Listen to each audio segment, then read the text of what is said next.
কোশ্চেনটাই দেখাবো WBCS preliminary. আপনারা দেখতেই পাচ্ছেন WBCS preliminary questions and with explanation 2022। ঠিক আছে, এটা 2022 সালে যে ডব্লিউবিসিএস এর প্রিলিমিনারি কোশ্চেনটা আছে না, সেই কোশ্চেন আছে ইংরেজি প্লাস বাংলা ভাষায়, এবং ওইটা আলোচনাও করা আছে খুব সুন্দরভাবে। অর্থাৎ আমি পিডিএফটার কথা বলছি, এই পিডিএফটা একদম ফ্রিতেই পাবে। আমি দেখিয়ে দিচ্ছি পিডিএফটা কী কী আছে।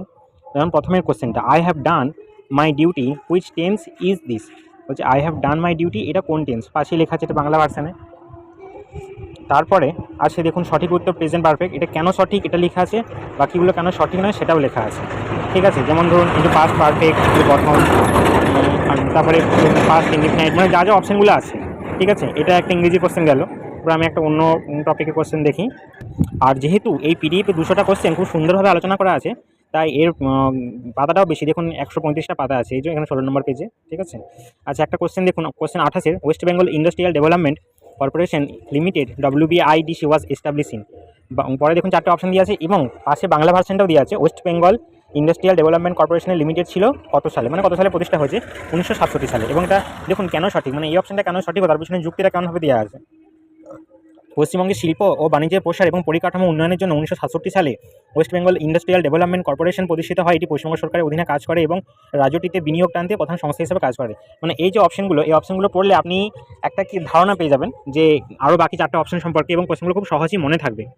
তাছাড়া এই যে 1981, 1983 এগুলো কেন নয়, তার একটা প্রতিষ্ঠানের সম্পর্ক নয়। তবে 1980 সালে এই দশকে পশ্চিমবঙ্গের শিল্পায়ন হয়, এটা গেল। আমি একটা ইতিহাসের একটা আলোচনা করি, তাহলে জিনিসটা আরও বোঝা যাবে ভালো।